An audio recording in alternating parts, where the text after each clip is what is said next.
Good morning, everybody. Good morning. Welcome. Welcome back to another episode of X-Files Rewatch Diaries with me, your host, Nadia, on Horror with Nadia. Today, I'm talking about episode 13 and 14 of season 1, and man, was 13 a banger. 14, I'm still undecisive, but 13 was definitely a banger.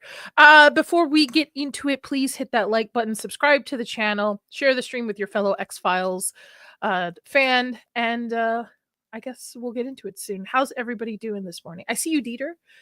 Good morning, or afternoon, or evening.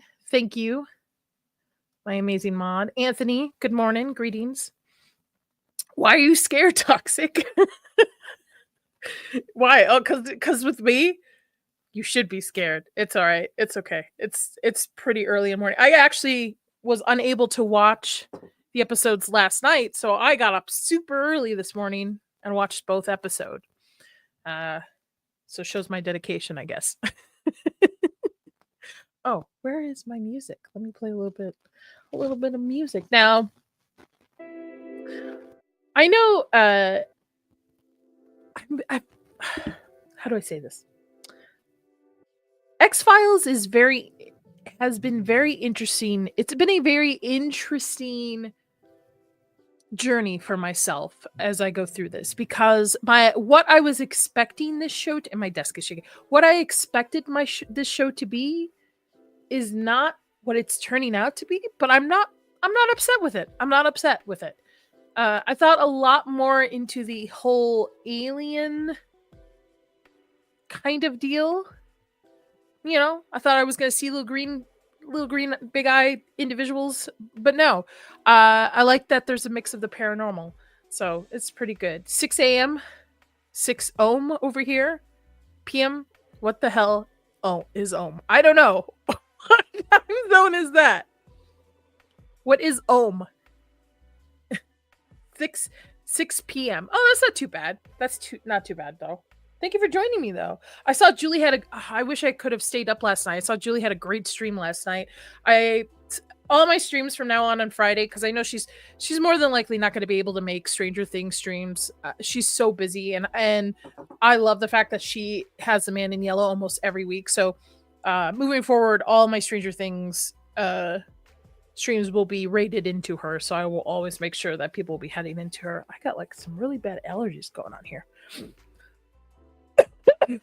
Shows it's 10 a.m. I'm gonna take a nap after this stream because I should announce now and then I'll announce at the end. Today is my early birthday tier stream later tonight on 7 p.m. Eastern. I've got a great panel. The usual suspects are coming through, and we're gonna be tiering my top 26 horror movies, which was really hard because I actually removed a couple of my top ones off of it because we had already tiered like a couple of them for previous streams. So tune in, come celebrate my birthday with me early, and hang out. So should be a good time.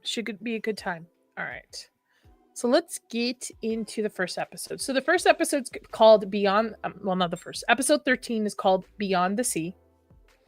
Scully believes that a psychic predictions of a death row inmate are the only hopes in a kidnapping case of 2 college students. And I was pleasantly happy with this. I feel like the last 2 episodes, not that they're bad. I haven't found a horrible episode. Like, there are some weak ones in the thing, but this one was actually really good. I can see why a lot of people Hulu, you hate it when I share stuff. Hold on. I hate the fact that Hulu, anytime I share a Hulu screen, always slows down my camera. All right, I'm back. All right. And I was looking to see who played the inmate, Brad Dourif. Where do I know him? Because for some reason I thought it was Tim Robinson, and it's not. And I feel like I've seen this guy in quite a bit of stuff. Cult of Chucky? Maybe. Curse of Chucky? Maybe. What is he most popular in? I can't remember. He looks so familiar, and that's why I kind of made it seem like he looked like Tim Robinson for me. don't know why. Also has Don S. Davis playing Captain Willem Scully, so Scully's father. So the opening is Scully's parents are over for dinner. Her father remarks that there's an angel. Oh, that's a great screenshot right there.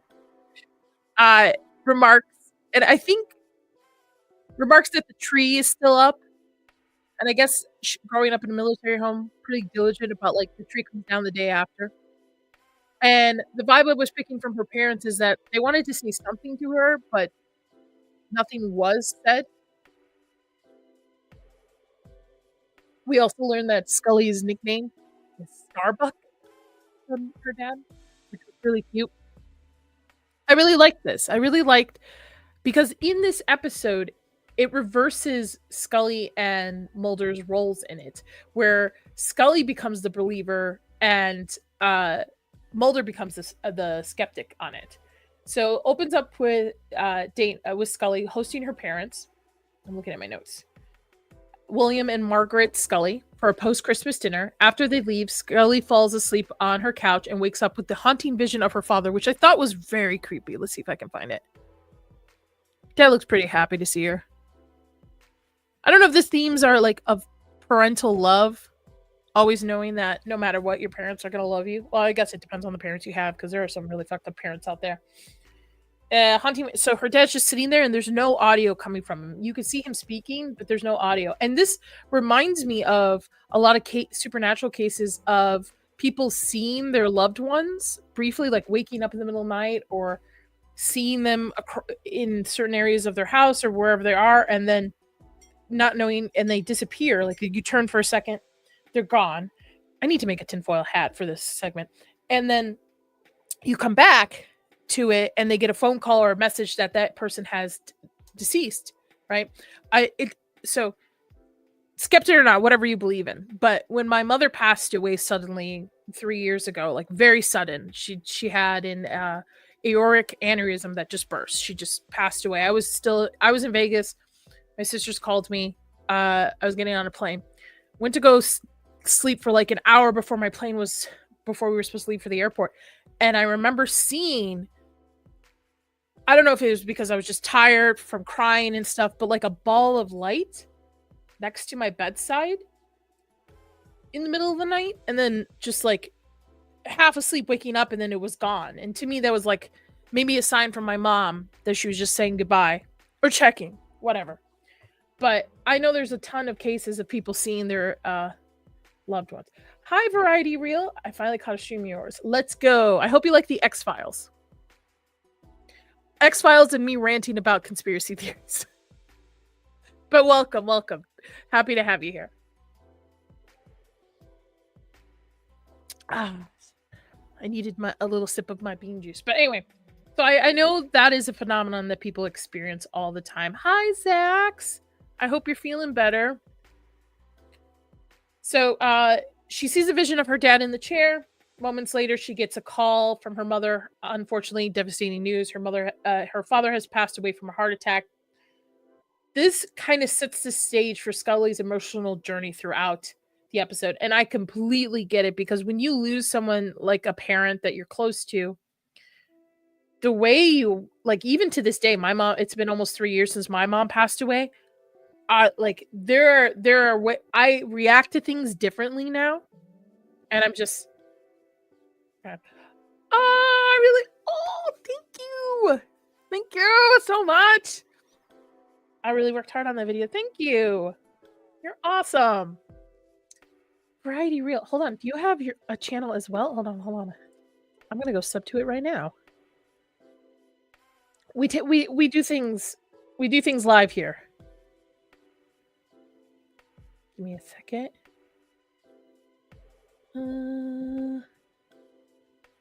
Oh, you are over on Rumble? Okay. I'm gonna bookmark this because I have to figure out how to get back into my Rumble account. I do like your little YouTube thing. That's hilarious. Frustrated. Join me on alternative. Okay, cool. I will check it out. I'll check it out. I do have a Rumble subscription somewhere. I haven't been on it for a long time, so I'll have to check it out. But I will sub to you. I will sub to you. I don't know if I should stream to Rumble. I don't, because Rumble to me always comes off as more of a political platform for people who more are, you know, are censored on YouTube, so they go to Rumble. I don't know if there would be room for like a horror channel, like somebody who covers horror movies and TV shows and stuff like that. So I should look into it. Maybe there's not a big community. Maybe I could start it over there. But I'll have to check it out. But thank you. I will definitely sub to you, my friend. All right. So poor Scully, man. Can imagine losing your parent is hard, especially getting the phone call. Oof. It does have much more political stuff, but there's lately gamers and stuff that have been coming up on Rumble's creator program. You know what? I'm gonna write that down. I'm gonna look into it. Creators program. Why not? I don't know if StreamYard streams. I think it does. Zax, if you're still in the chat, I know sometimes if you know off the top of your head if StreamYard streams to Rumble, well, if you're still there. But anyway, all right. Let's get to our man Mulder. Get through this. I believe it does. Awesome. I will check it out. Maybe I'll be the horror creator over at Rumble. One of the first, because I know the horror community kind of stays away from. There's not a lot of based people in the horror community. I find not a lot of like me. I'm a libertarian more so. Not a lot of that. So, so it opens up with these two kids who are being kidnapped as well, college students. And what happens is Mulder introduces a new case.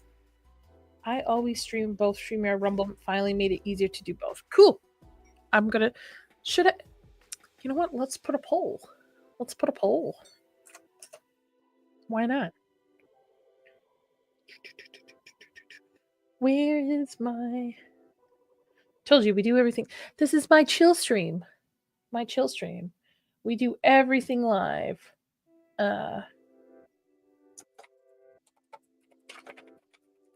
Should I start streaming to Rumble? Yes. No. There we go. That works. I wonder if because I game sometimes too, but I don't think the PS5 attaches to Rumble though. I really need to get a gaming computer. I just realized it the other day. I'm like, I really need to get one, especially for the setup, because it's so hard to go, hey guys, I'm going to be gaming tonight. Here's a link. Make sure you check it out. I can't do that with the PS5. With the PS5, I have to go live, pause for a second, go to my YouTube site, put everything together, post it out there, and then have it open. So, and 9 out of 10 times it cuts out. So I need to get a gaming computer. That is for sure. All right.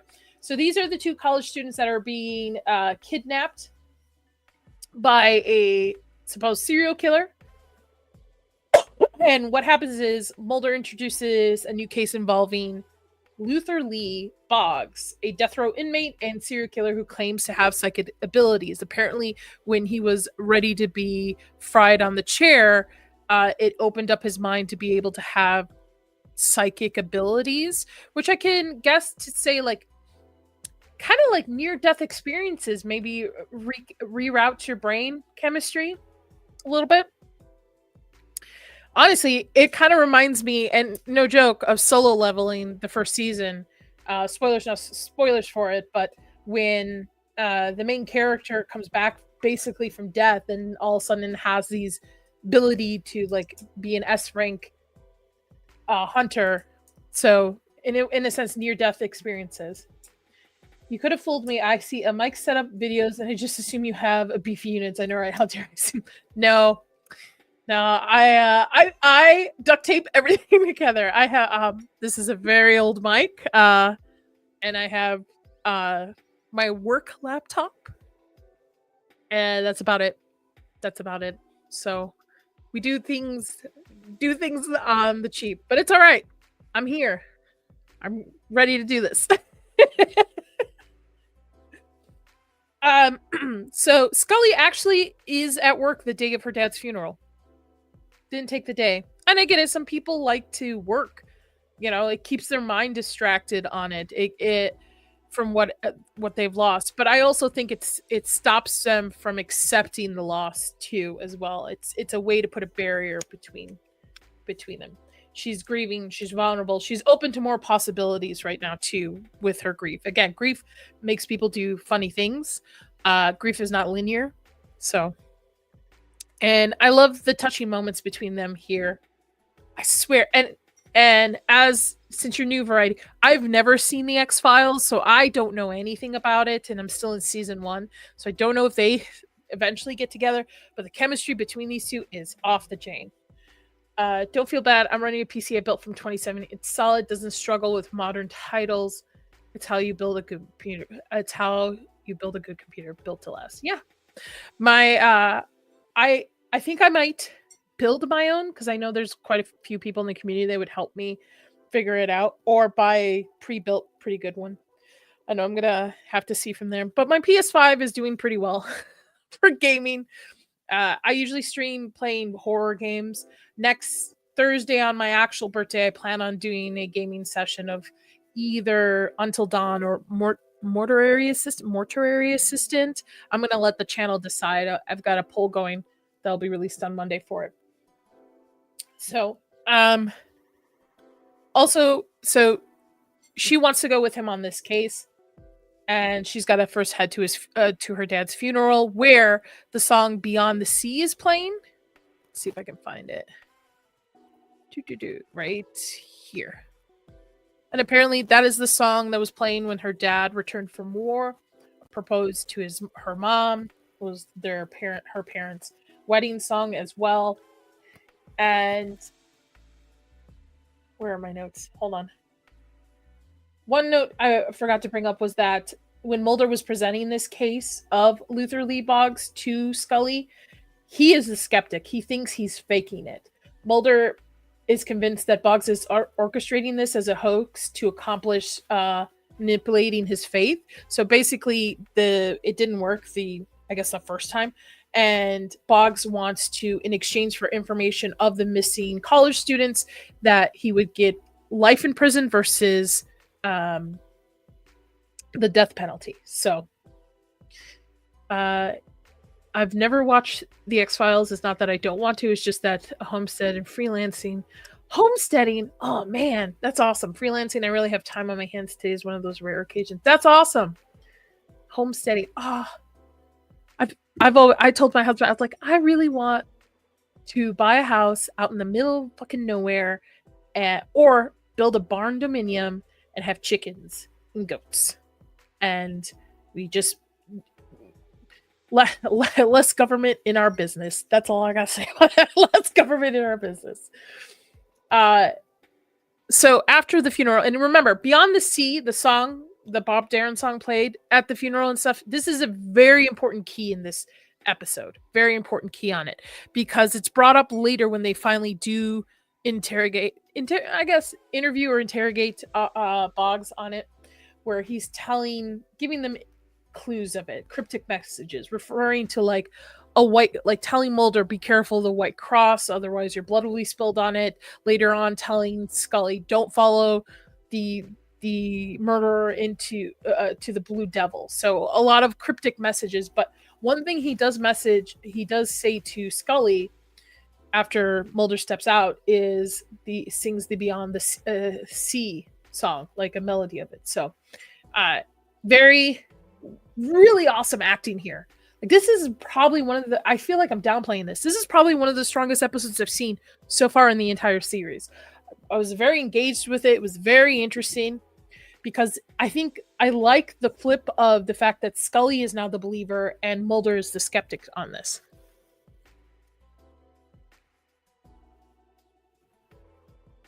Hey, small space, big space, it doesn't matter, right? And I'm really glad. Taxation is theft. Does that work too? Maybe that'll get me more subs. Taxation is theft.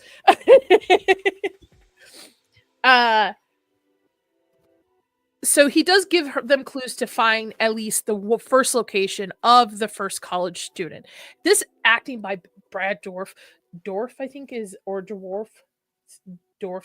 It's like Dourif.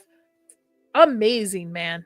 Amazing. Because he acts like there's multiple personalities, not multiple personalities, like multiple demons in him. Because he knows where he's going, because for murdering his family, that we find as a background story. And there's also a story, there's also I guess, a question of like, does someone become an evil individual based off their environment, or based off like who they are? That's how they're born into it, their soul and such. Are you born a murderer, or do you become a murderer? Like, there's always that back and forth. So he warns. So they eventually find the first set of the college students after his first set of clues. And I do like that Mulder this whole time has been setting like traps for him.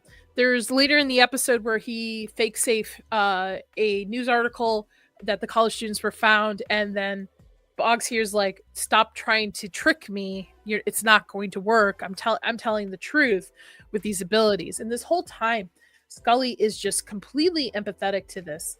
And again, I think it's based off the fact that she's going through grief right now. Her sudden loss of her father. She's exposing her emotional fragility beneath her scientific armor, which is interesting because she always watches across. Hi, Sherry. You become what you endure. Either you will overcome it or go towards it in a downward spiral. Interesting. Good morning. Good morning, afternoon, wherever you are. Good morning. Thank you for joining me.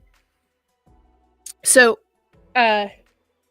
her visions of her father and her interactions with Boggs forces her to confront her guilt and longing for closure, too, because this whole time through this episode, she wanted to know what her father thought of her not becoming a doctor, but deciding to join the FBI. It questions whether her openness to Boggs' power is genuine paranormal experience or a projection of her mourning her grief, leading to things being unresolved. But towards the end, she realizes, like, she knows who her father is, so she knows no matter what, her dad's proud of her. So she's the one that follows the first landmark that he gives to a warehouse where they find the first clue, which is the bracelet of one of the female of the college students. So let's see if I can. And this is where I was talking earlier, where he's slipping him. Excuse me, 1 second. More bean juice. He's slipping that fake newspaper to him, and he's like, "You really make me think that this is real." They slipped him the newspaper, and then they waited for him to do his call that they get in prison, and they thought, okay, he's gonna call the guy who has these students. He's in on it. Surprisingly, he calls Mulder, which was really awesome. You mentioned about demons, multiple person. I wonder, do you like that kind of stuff? You ever seen the movie Fallen 1988? Oh, hold on. I have to see.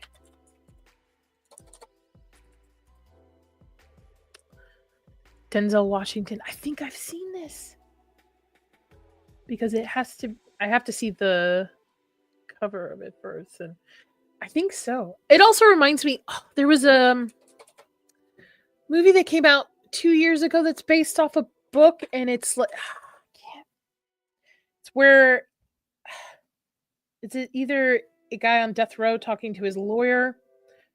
It was a book, and I think it's Nefarious. That's what it kind of, Nefarious. This is what it kind of reminds me of. Is if you haven't seen Nefarious, I recommend it. It's a pretty good movie.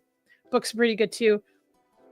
But this is what it reminds me of. I want to make sure. On the day of his scheduled execution, a convicted serial killer gets psychiatric evaluation, during which he claims he is a demon. Further claims that before the time is over, the psychiatrist will commit 3 murders of his own. That's what it kind of gave me vibes of a little bit. But I'm definitely going to check out, because I've seen it because I see the cover and I feel like I've seen it for me to show you how old I am, VHS cover, or I'm not, but I'm going to check it out. Because I do, on my channel, Once every month or once every other month, I have a great panel. We do tier listing of movies and we do themes. So like we did vampires for February. We did Christmas, Thanksgiving movies for December. Tonight we're doing my top 26 for my birthday, and next month we're actually doing Vincent Price movies. But I would love to do like movies maybe based off serial killers. The reason why you haven't heard it, which is really funny, is because it's similar to, and it's not comparable. I want to state this is not comparable on any means of the story and the structure. So you know how similarly certain individuals were trying to downplay this the Song of Freedom. Is it Song of Freedom, right? Yeah. Oh, I've seen the movie in 2023. Sound of Freedom. Sorry, not Song of Freedom. Sound of Freedom. Same thing. Nefarious is written by somebody who you would consider is maybe more right-leaning, the book, I guess. And so it was kind of not marketed. It's a very small indie film. It's really good. It's really good. The book's pretty short to read too, so I would recommend it. So where am I on my thing? Okay, also, all right, another key theme of this, father figures and authority. This episode introduces a recurring theme of Scully's arc, her complex relationship with patriarchal figures, okay? Her father's death triggers a need for approval, connection, mirrored in her tense exchange with Boggs, who manipulates her as a pseudo-parental presence, right? Because this whole time she thinks she might be able to communicate with her father, find out, did her father really approve what she's doing? This theme echoes later in the series with characters like Deep Throat and Cigarette Smoking Man, from what I could find with my research, without going too far into spoilers. So I guess she's always struggled moving forward in a male-dominated world. Sure.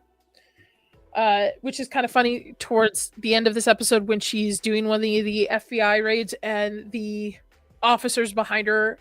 And mind you, I'm not saying Scully can't handle herself, but she's a very petite, tiny woman, and there's these 3 big other FBI agents, and I'm like, you should probably let one of the dudes go first, and she does eventually, and the dude gets hit in the head with like a bucket or something, so fine. So Luther Lee Boggs, portrayed by Brad Dourif, I think it is, embodies the grounded human evil rather than the supernatural threats typical in this series too. Because remember, he's an actual murderer. Like it's not like he's an innocent man on death row. He's somebody that actually committed murder. I believe he killed, from what I remember, his family. Like he would hurt animals growing up, and then when he hit 30, he like massacred 5 of his family members on it. So his clues do lead to them finding the first college student, which is the female. And then remember, he warned Mulder, like, stay away from the White Cross, which is what Scully sees.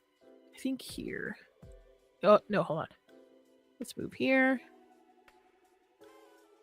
He gets shot by the serial killer. I gotta give it a second, or else YouTube's gonna hit me for copyright infringements. White cross with his blood spilled on it. Ooh, eerie. Ooh, spooky. I mean, at this point, you gotta believe, right? All right, I'm done with my beet juice. I move to my water.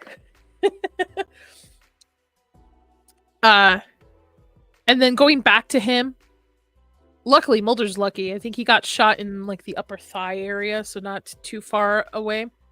Now, they find out who the murderer is in this. It's this dude, James. I believe his name is James from my notes. Yeah. And he still has the other kid too, the boy. So they're still on the hunt for the boy on this one. She goes back to Boggs, and the state does not want to reduce his sentences. They do not want to reduce, the sentence of somebody who is a committed murderer, who's done capital crime, on top of the fact that they, outside of Scully, Mulder, Mulder too, outside of Scully, believe that he is in on this current crime, right? He's in on the fact that this guy might be his partner on the outside to it. So, and Scully feels complete empathy for her, which is interesting. Again, she's moving through her grief of her father and really wants to have answers. This guy's performance, man, I really honestly, I feel like I'm downplaying this episode. If I was to recommend so far any of the episodes for anyone to go watch, just out of order, it would definitely be Beyond the Sea. It's just so compelling. It makes you really think about the nature of evil. Who do you trust in your partnership? Belief versus what is seen, especially if you're a Christian like me, Catholic, right? Catholic guilt. There's things like I believe in that other people don't, right? There's things I believe in even though I haven't physically seen them because of my faith. So it's really, I cannot state enough. This is a great episode. Great performances by everyone, but he takes the cake. I watched Home only once. Is that an episode? Hold on. X-Files Home? Season 4, episode 2. Do I want to look this up? Or is this going to spoil anything? Because this is 4 seasons ahead. I'll wait for your response. All right. So he's eventually able to give them information on the second kid being able to be rescued finally. This was a really creepy scene. Where was it? There we go. I think this is where he was going to be sentenced the first time. Give it a second. See all these spirits just like rushing. Creeped me out. Ooh. So one thing that gets under my skin is any type of religious horror, like theology based off like possessions, demons, ghosts, things like that, just gets under my skin. It wasn't the most. Oh no. Okay, I'll have to wait to get there. What I've been doing is, as I cover 2 episodes a week, I'm only going to be watching those 2 episodes as I go on. So I've got a while to go. We're almost halfway through this season, which is great. Boggs also realizes that she's not going to be able to do anything about his reduced sentencing at all. And it's funny to me in this scene because as Scully has told Mulder about what has happened and her beliefs and such, if Mulder's finally like, after all you've seen, after everything, you still don't believe? Which I wonder if it's a conflicting thing that comes through between the two of them. So he was able to give it, and then they're able to save this kid. And here's the blue demon that he warned him. He said, do not follow this guy to the blue demon or devil. And it's because this guy just like falls right through.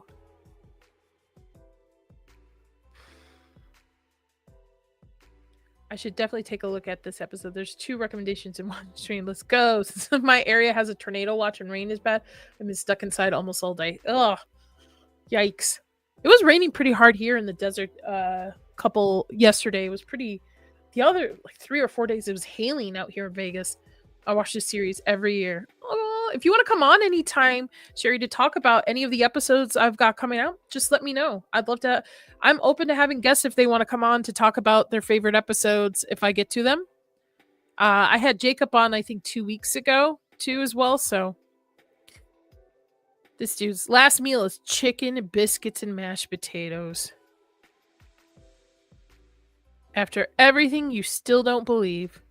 I think it. Oh, where are my captions?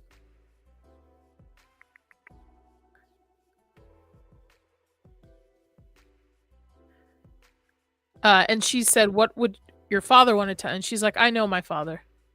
I know who he is. How do you know?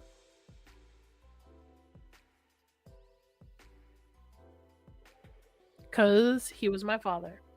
The end of the first of episode 13, Beyond the Sea. Very good episode. Well acted. Well played. Again, I think I am completely downplaying it. This episode, so a couple of notes that I was looking up. This episode draws clear inspiration from The Silence of the Lambs, with Boggs as Hannibal Lecter-like figure taunting Scully as Starling. David Lynch influence is evident from Dom Davis casting a Twin Peaks alumni to the eerie, dreamlike visuals of Scully's visions. Called stand-up performance. Gillian Anderson shines, balancing Scully's strength and vulnerability. Brad's unhinged yet sympathetic Boggs, and William adds a layer to the character could have been just a mere villain. Blech. And widely regarded as one of season one's best, Beyond the Sea is the favorite of creator Chris Carter and Anderson herself, cementing Scully's depth in the show's emotional stakes. I 100% agree to this. 100% agree to it. True the X-Files, Beyond the Sea leaves viewers questioning, are Boggs' powers real, or is his masterful liar exploiting Scully's pain and grief? This episode offers evidence for both. His predictions to come true, yet Mulder's theory of an accomplice holds weight. This unresolved tension mirrors Scully's internal conflict and the series' broader exploration of what constitutes as the truth. So, very good. It's a gem.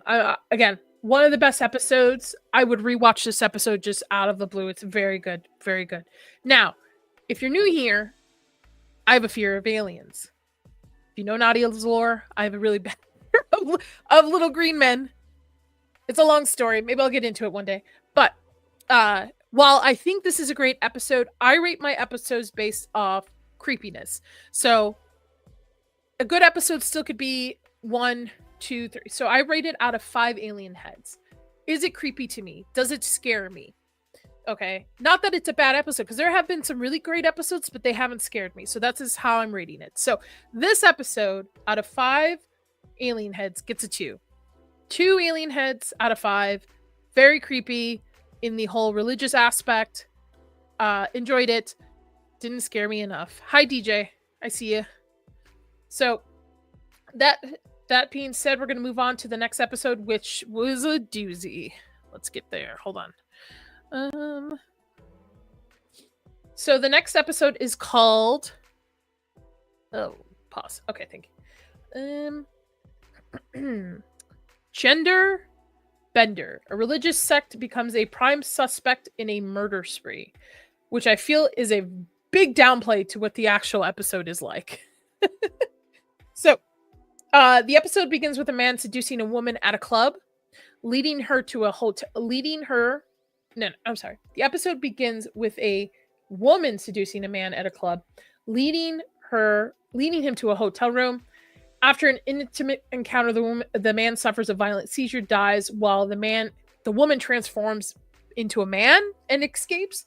This introduces the central mystery of a shape-shift killer. So I don't know why my notes got that backwards. Let me pull up the episode. So, this episode was okay. It is not, again, one of the worst episodes I've seen. And again, by worst, I don't see it being a bad episode. But before we get into it, please, if you're new here, I see 21 people watching between X and YouTube. Thank you guys so much. You guys are awesome. I love spending Saturday mornings with you. Please hit that like button, subscribe to the channel, share the stream, share the channel with your fellow friends, and helping me get to 1K subs. So this was a good episode. It's the first time we see Kiki, although he plays a different character. No, you're fine. You're fine. It's a fine episode. It's an okay, in my opinion, it's an okay episode. I will say I was a little bored with it towards the beginning of it. I like shapeshifters. I like the whole history behind shapeshifters, but off the bat, I didn't think this was a shapeshifter from the get-go. So, Mulder and Scully's investigation. So the FBI, Mulder and Scully are called in to investigate a bizarre death. Evidence at the scene, such as some DNA and security footage showing suspect changing gender. So a woman going in, man coming out, leads Mulder to suspect a supernatural or maybe an alien explanation. Scully, as usual, leans towards the scientific route, suggesting a rare genetic mutation or hormonal anomaly, because they find, in a sense, like pheromones are part of this. Alex Q. Hold on, I gotta look this up now. Gender X-Files. I'll like Sherry, you gotta come on sometime. Talk with me about this.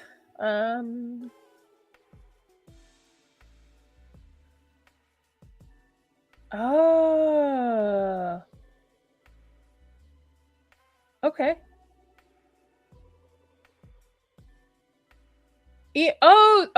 So he plays the opening victim. Gotcha. Or well, not the opening victim. He plays one of the surviving because the opening victim doesn't survive very much so on this. Okay. Another murder occurs, and this time involves a man who dies after an encounter with a woman who transfers. Yeah, the agent discovers that the kinder possess the ability to shift genders, and secrete a pheromone I'm all over the place. Substance that overwhelms the victims, causing them to fatally overstimulate. Adios, variety. You have a blessed day as well. Take it easy and stay safe with the tornado out there. And I will be subbing to you soon. Have a good one. So, I don't know. Sherry, you said you'd like this episode. I feel like while it is not a bad episode, and again, I was bored with it, but it's not. I don't think it's one of the stronger episodes of season 1. I feel like it kind of falls into the. So I have like two different buckets. Strong episodes, not strong episodes. Very creative title right now. Yeah. This is not a strong one. It's not bad. Like none of these episodes are bad episodes. I haven't found anything that's just completely thrown me off, but I found it to be. I was expecting more because shapeshifters. Because maybe this is the Monster of the Week episode. I get it, and the whole idea of gender and identity is really rare to be explored as a bold concept for 1994. It raises questions about the nature of identity and how physical form ties to it, though it doesn't delve deeply into the social commentary that we have nowadays, right? There's other key elements of science for supernatural. As many of the X-Files episodes, the tension between Scully's rational scientific approach and Mulder's openness to the paranormal drives the narrative. Isolation and otherness, the kindred secluded lifestyles. So they're kind of like Amish. So what happens is it leads them to this group that are similar to the Amish in a sense. They don't use technology. They dress like the Amish. You can see it here. And they just kind of live secluded in a town outside of a local like little town out in the farm. Scully, I think, also mentions that potentially because Mulder mentions seeing photos of them, but saying like those photos are 30 years old, but I'm seeing people who we see now in those photos. And Scully mentions like it could be the fact that they probably marry each other, DNA passed between. It's not strong, but it's different. Yeah. Okay, I would say that. It's different. It's really weird to me. This is a very interesting moment where she meets one of them. This guy looks creepy, no offense. And he starts touching her hand, like right here. That's where they do it. So, like, they don't approach you as an attractive individual because there's a later scene in the club where the murderer is like trying to get another victim as a woman, and he's not. The guy's not interested until she puts her hand on him, like rubs him right here, which secretes the pheromones. I'm like, okay. Very weird. This episode links seduction and death with the killer's pheromone weaponized attraction. Plays primal fears of vulnerability and unknown intimate encounters. So, I think the underlying story here, in my opinion, is don't be a hoe. Don't be a hoe.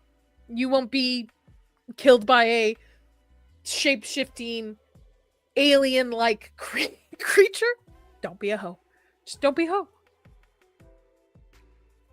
Or if you want to be a hoe, be a safe hoe. I don't know what to tell you. Hoe or not, don't be a hoe. Be a hoe. I go back and forth. Retire as a hoe. Live like a hoe. Just don't be a hoe. Don't have random sex with people. Don't be Lily Phillips. I think that's whatever. Anyway, bet those OnlyFans girls would probably run through this community. Why the fuck aren't you streaming Trouble is already a better question. Hi Vex. Good morning. Good morning, my best friend. bestie. Good morning. Good morning, my caramel little latte. I don't know where I'm going with that. Anyway, I don't know why I've never set up a Rumble account. I mean, I have a private account that I used to have. So I will. Good afternoon. Oh, good afternoon to you. It's only 10:47 here, so as I was saying, the OnlyFans girls would run through this community. And honestly, I think it would give these guys a run for the money. I don't think these aliens could take out these OnlyFans girls at all. So very creepy. Very creepy. I do like the horror supernatural aspect because up to this point, aliens didn't even cross my mind that these things could be aliens. I thought they could have been like an ancient thing, human thing, whatever. Ancient human thing, shapeshifter, creature that's just been living in the forest and just like stays to their own. En contraire, right?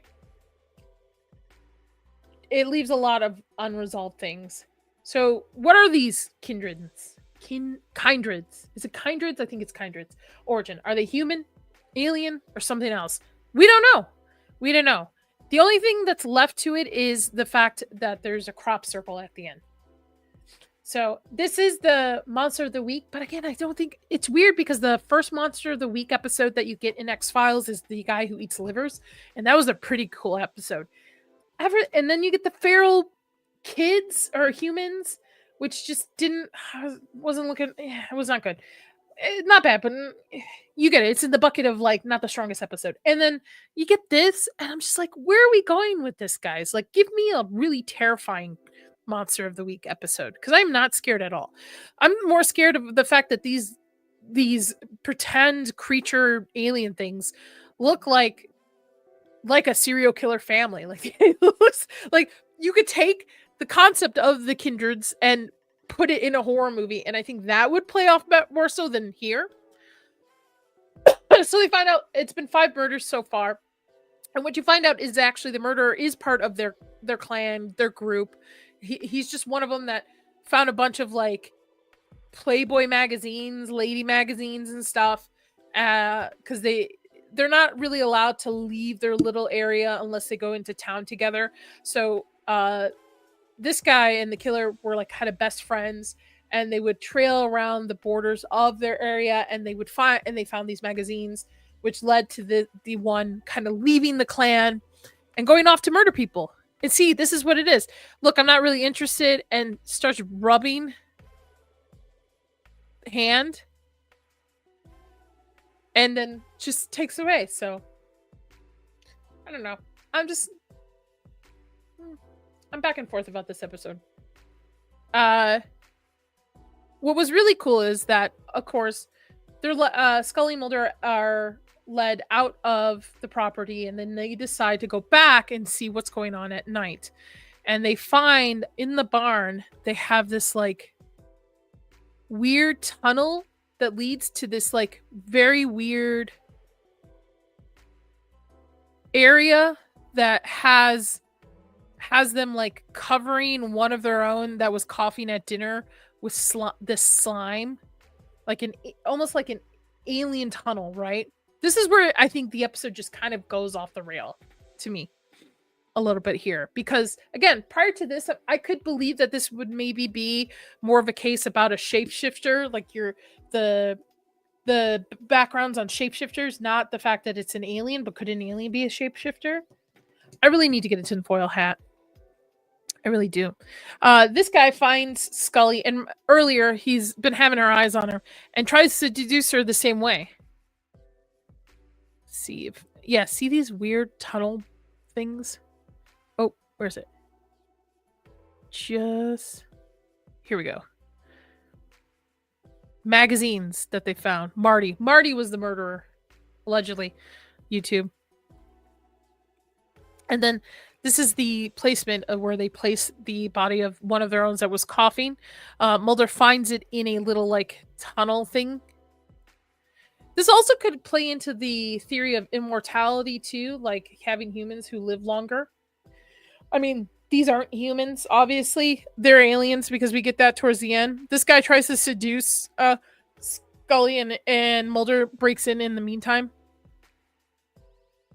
Gonna give her a heart attack. She actually like vomits afterwards too. I would vomit too if this guy looked like that kissed me.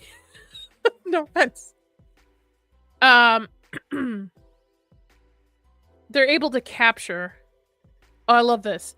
So here's Marty as a woman getting on in the car with one of her victims. Cop comes up and asks if you're a pro, and he's like, pro? And guy starts to, because remember, they have heart attacks. I feel kind of kink shamed. Are you a pro, Vex? Are you a pro? Guy's gonna have a heart attack. This is the only survivor. And this dude knocks him out. And where is it? And turns into dude, so it goes from girl to whatever. Bisexuals. Why not? Let's do this. Guy realizes that he's been having it, and I think this is who you're talking about, Sherry. This guy. Because that's who it looked when I looked it up. He comes back as a returning character.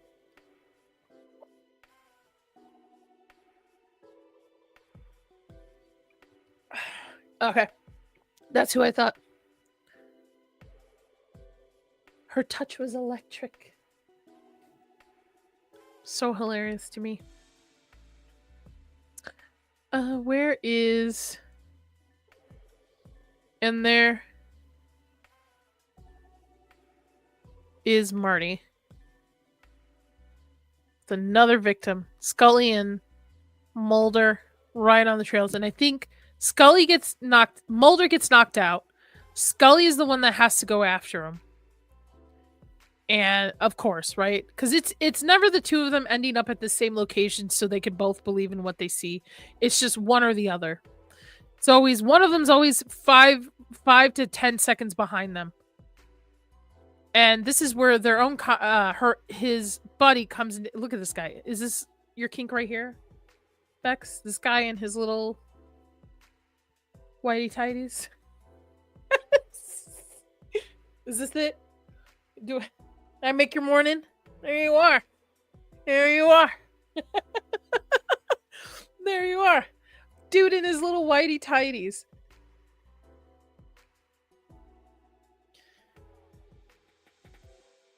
All for you.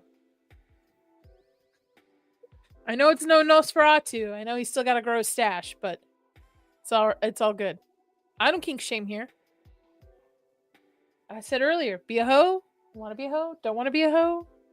This definitely is an underlining message of like casual sex could lead to an alien giving you a heart attack. This episode kind of ends weird. The kindred disappears without a trace, so it leaves Scully and Mulder with more questions and answers. Mulder speculates that they're aliens, while Scully remains skeptical but unsettled, right? This dude's back. Takes off his friend. Unable to find him, so they head back to the location, and this is where this just got me. Where is it? Where is it? In the hayfield. A crop circle. So they must be aliens. Dun dun dun.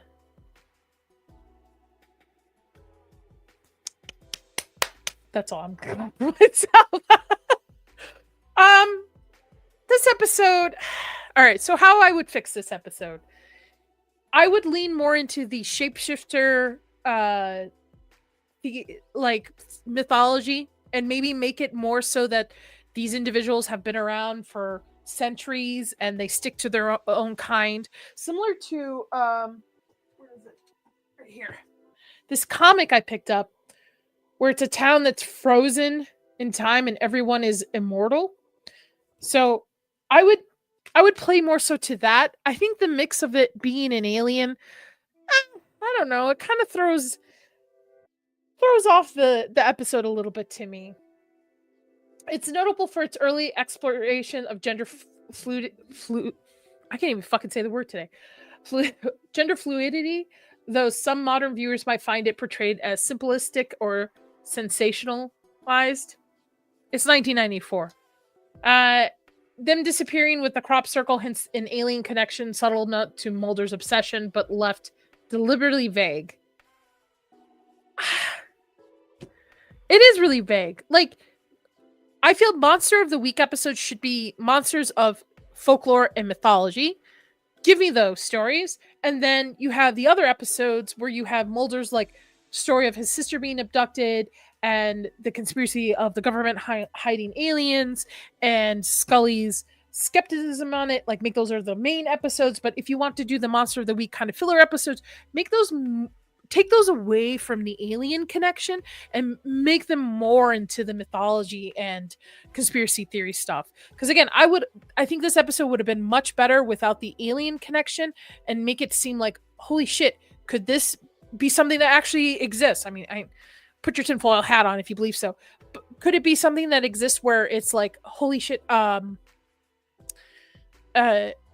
it's like centuries of humans who live obscure, who like have more immortality, who can shapeshift, who can gender bend and such like that. So this is not a creepy episode. It did not scare me, so it does get a 1 alien head out of 5.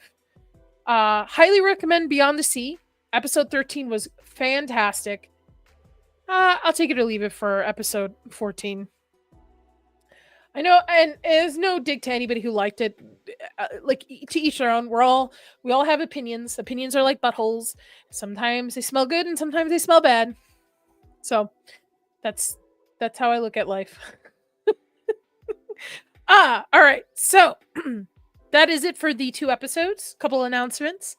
Later today, but tonight for my panel, we're going to be doing my birthday tier top 26 horror movies. So please join us in celebrating my birthday with some of my dear friends, and we're going to be tiering my top 26. I kept it pretty light. There are a couple on there I'm sure I'm going to get roasted for. Maximum Overdrive. The Leprechaun 3 is GOAT tier, so I don't know what anybody's saying. And so that's tonight. Tuesday, I will be back. Unfortunately, my guest had to cancel on me.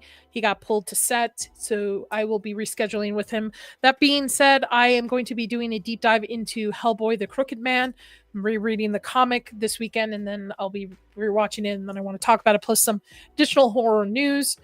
Thursday, I will be having a stream on Ash 2025, the new sci-fi movie. I'm going to be seeing it Wednesday night.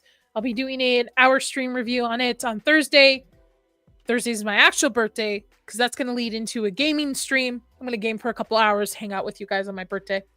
There is no X-Files show next week. Unfortunately, I have one of my younger siblings is coming into town before she goes off to college, so I'm going to be able to spend some time with her. So she will be in town, so I will not be having a show on Saturday, unfortunately.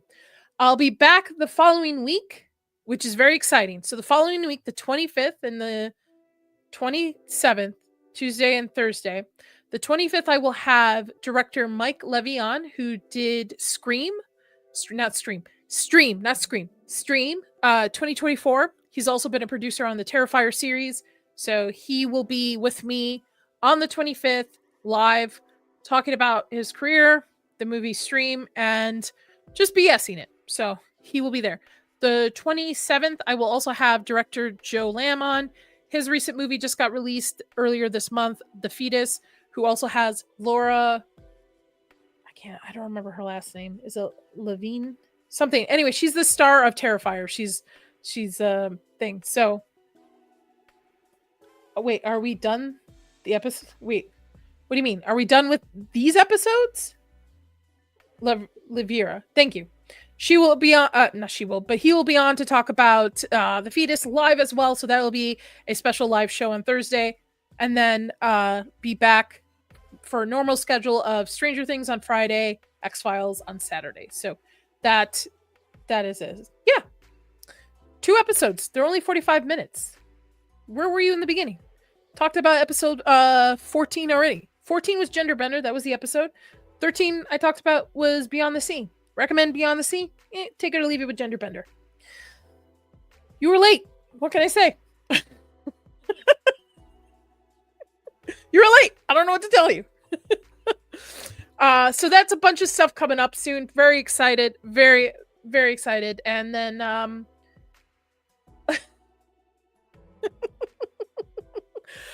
so again, join me later today. Vex is actually going to be on that panel with me to talk about my top 26 movies. And yeah, should be a good time. I don't know what else to tell you guys. X-Files has been great. I'll be back in 2 weeks with episode 15 and 16. Sherry, please DM me if you want to be on any of this Saturday. I can send you the schedule if you'd like. If you want to join me. I am. Cheers. See you tonight. See you all tonight. And until then. Stop it. Until then, stay spooky.